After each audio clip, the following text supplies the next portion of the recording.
Endelea kuangalia chanzo au sababu ya kuwa na vita vingi katika eneo la Mashariki ya Kati. Chanzo cha kwanza au tukio la kwanza ambalo limechagiza kwa kiwango kikubwa kuwepo kwa hii migogoro tunayoiona Mashariki ya Kati ni kuundwa kwa taifa la Israel. Creation of Israeli state, kutengenezwa kwa taifa la Waisraeli kwenye ardhi ya Wapalestina ndiyo chanzo kikubwa kilichochagiza au kilichopelekea kutokea kwa hizi vita ambazo tunaziona za ukanda huo wa Mashariki ya Kati. Wapendwa, iko hivi. Eneo la ambalo sasa hivi Israeli ipo, nasema eneo ambalo sasa hivi Israeli ipo ni eneo ambalo kwa kabla ya mwaka 1948 lilikuwa ni eneo ambalo linamilikiwa na ni eneo ambalo ni mali ya watu wa Palestina. Watu wa Palestina wao ndio waliokuwa wenye hilo eneo na ndio waliokuwa wametengeneza makazi yao katika hilo eneo la Palestina. Palestina walikuwa wakiishi kwa furaha, wakifurahia maisha katika hilo eneo la Palestina, wakiendelea na shughuli zao za kila siku vema kabisa, pasi na kuingiliana au pasi na gubza yoyote kutoka sehemu yoyote.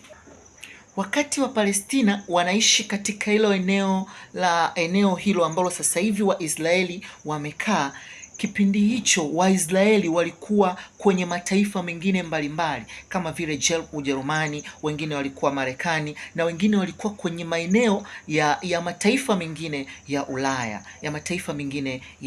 Ulaya.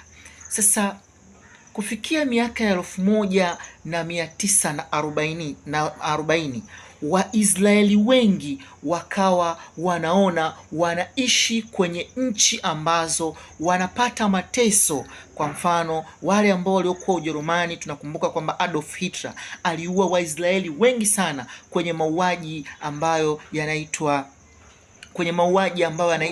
Nazi Holocaust, kwenye zile kambi za Sobibo. Naamini wengi tunafahamu kuhusiana na hilo. Sasa Waisraeli walivyokuwa wanaona wananyanyasika kwenye mataifa mengine ya Ulaya kama vile Ujerumani ambako Hitler aliwaua zaidi ya Wayahudi 600,000, wakaanza kufikiria, kwa nini tunateseka? Kwa nini tunapitia haya?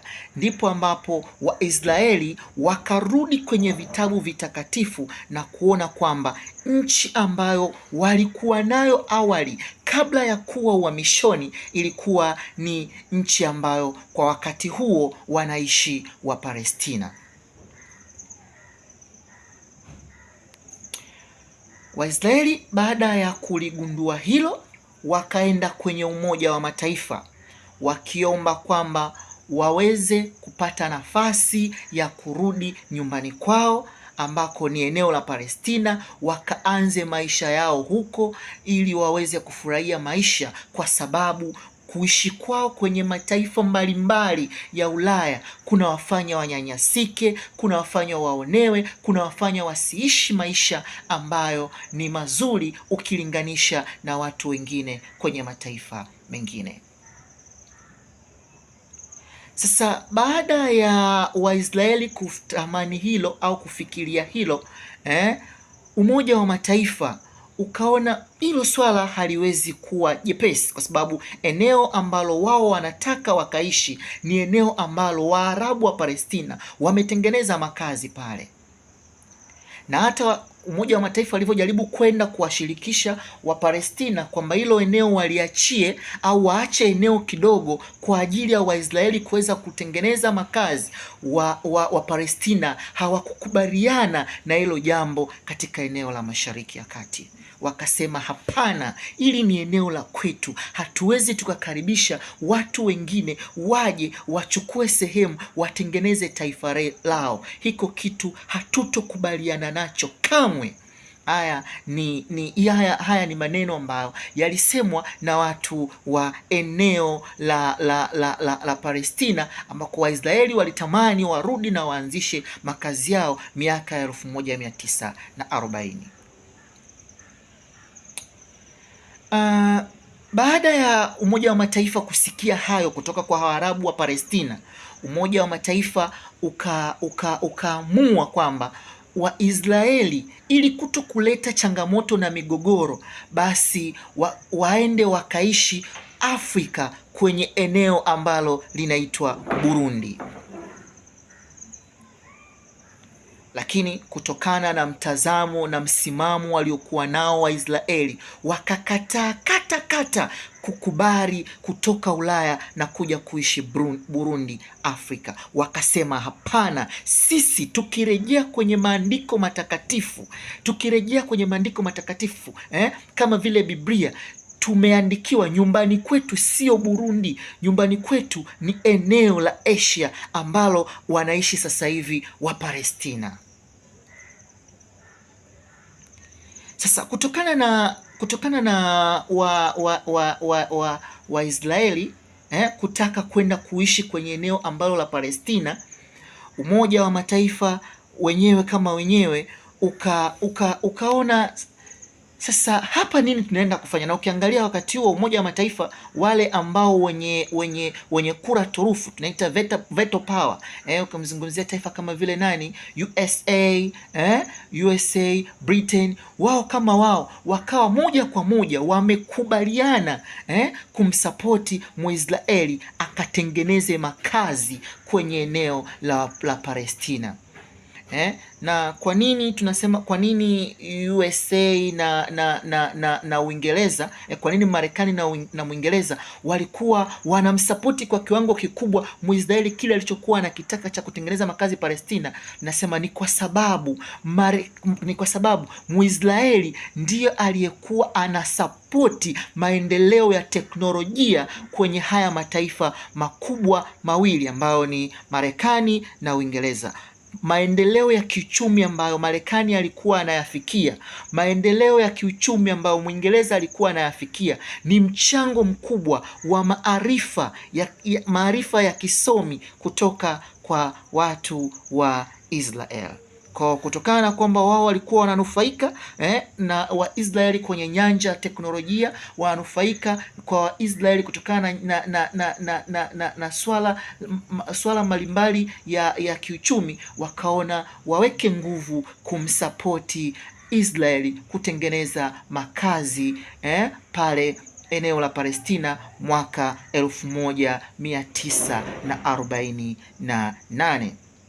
Na kwa sababu wao ndo walikuwa wanakura turufu kwenye Umoja wa Mataifa, wakaweza pia kushawishi Umoja wa Mataifa kwenda Palestina na kutenga eneo kwa ajili ya makazi ya Waisraeli pale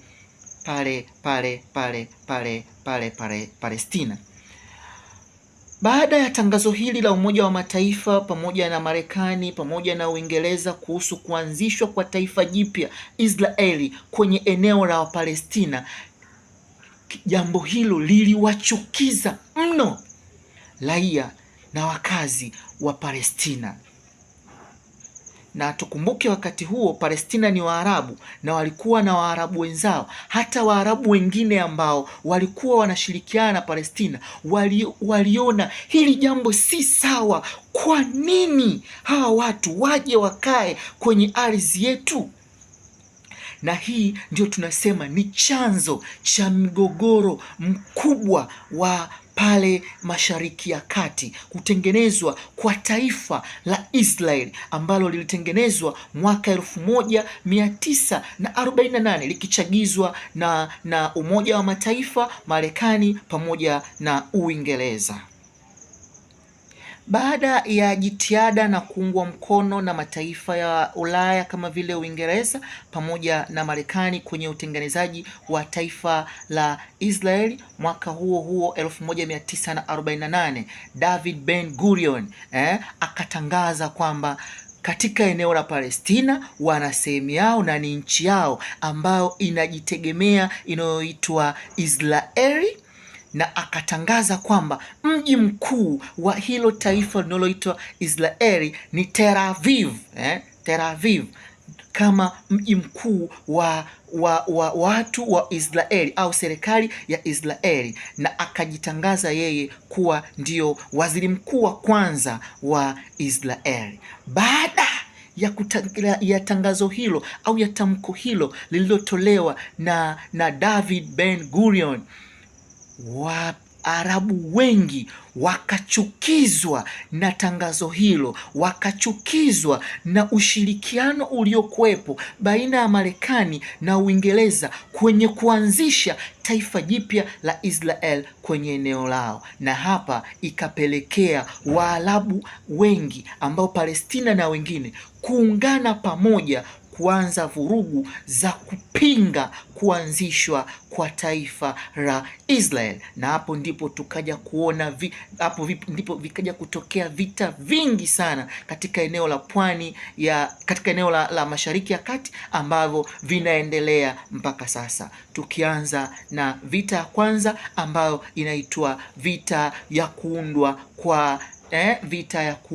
kwa taifa la Israel ambayo ilipiganwa mnamo mwaka 1948. Tuishie hapa pendwa kwa siku hii ya leo. Siku inayofuata tutaenda kuanza kuangalia vita moja baada ya nyingine mpaka kufikia wakati huu. Tutaanza kuiangazia vita ya mwaka 1948, lakini baada ya hapo tutaenda kuiangalia vita ya mwaka 1952 ambao watu wengi wanaita Suez Canal War. Tutaenda kuangalia kwa undani, lakini pia tutakuja kuangalia vita inayoitwa Six Day War, vita siku 6, na vita zingine ambazo zimepata kutokea katika eneo la pwani, katika eneo la Mashariki ya Kati. Sio pwani, katika eneo la Mashariki ya Kati. Asante kwa kuwa pamoja nami. Endelea kufuatilia visa na matukio ambavyo vinaeleza asili ya migogoro katika eneo la Mashariki ya Kati. Asante. Wakati mwingine. Bye bye.